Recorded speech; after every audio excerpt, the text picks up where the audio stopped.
if anyone should be sensitive to Freddie Roach and this awful thing that's happened to him with Parkinson's, you know, we don't know for sure that the fight game, boxing, does it to you, but there's pretty good evidence. If anyone should be sensitive to that, it should be boxers and people around boxing.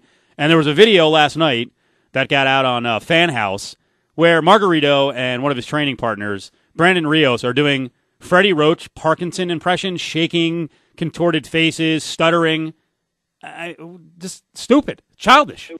It was horrible. I mean, it was beyond stupid. I mean, and you know, I know Dave is outraged over Margarito even having the fight, but I mean, this would make somebody even way over the top on that. I mean, and then it was worse because of the lame excuse he had at the press conference, and he said, "Well, I wasn't making fun of him. I didn't even know he had this disease." Yeah. This is Roberto Garcia talking. He said, "I didn't know he had this disease, and I was just talking." He goes, "I thought maybe he had something from his boxing career." Well, yes, that's what he had.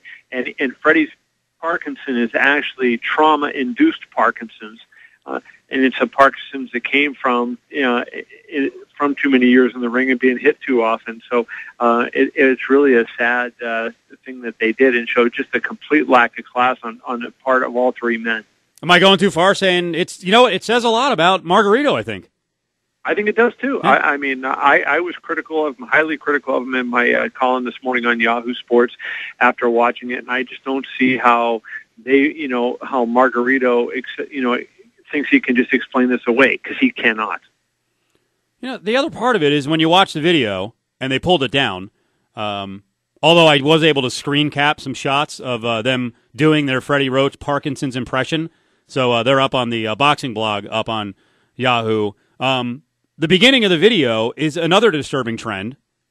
You know, as if it's not bad enough to sit there and mock on a guy with this awful disease, they continue to make light of the incident that got him in hot water in the first place, and that is the the plaster substance on his hands. In the 24/7, they're putting cinder blocks on his hands. This video starts out with some kind of like hammer thing, some steel thing. Like, guys, it's not funny. I don't like. You're not letting it go now. Yeah, I agree. I mean, I just don't understand. Like, just forget about it. Conduct yourself as a professional with class and dignity, and eventually you'll restore your reputation. But I mean, this joking around he's doing about it, I mean, he's making a fool out of himself, and people are laughing at him, not with him. From a media philosophy standpoint, on that video that had Margarito and one of his training partners mocking on Freddie Roach for having Parkinson's, if you were in charge of a website and the video was up there, would you pull the video? No. Here's what happened. Because I just want to tell people, Fan House had it up. My guess is Fan House put pressure on the blogger, and they may have gotten calls from Camp Margarito and promoters to pull that video down. I can tell you what happened, because it was taken down by Lem Satterfield, who is their boxing editor, and he took it down at about 4 in the morning. He had just gotten up to get ready to fly to the airport. He lives in suburban Baltimore. To fly to the airport to come to Dallas today. I talked to Lem at length at the press conference, and he yanked it. He said he saw it and it disgusted him, and he just thought to take it down because of that. So that's why he took it down. I think he regrets having taken it down now, just because he realizes, there was significant news value to it. My only objection to it was that the reporter, and I use that in quotes because he certainly was not a real reporter, that did the interview, prodded them into it.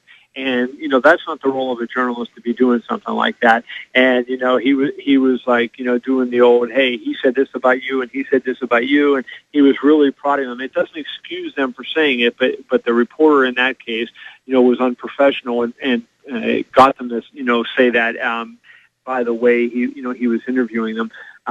So, if I was in charge and I saw that video, of course I would put that video up and it would stay there. I would have been angry only from the standpoint that my reporter would have behaved so abominably the way this reporter who did that interview did. It is a news item, you're right, and it was out there. So I think it's kind of silly and naive to think that no one saw it and it's just going to go away. It was reposted. It got reposted. It was edited because I think there was a more offensive impression later in the video. That was up for a couple of hours, and then the as you said in quote, the journalist then I think pulled the, hey, that's my video, because someone else posted it.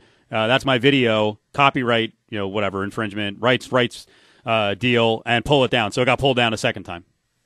Yeah, it's just too bad. I mean, it's really bad, and I think people need to see that to see what idiots these guys are and how they conduct themselves.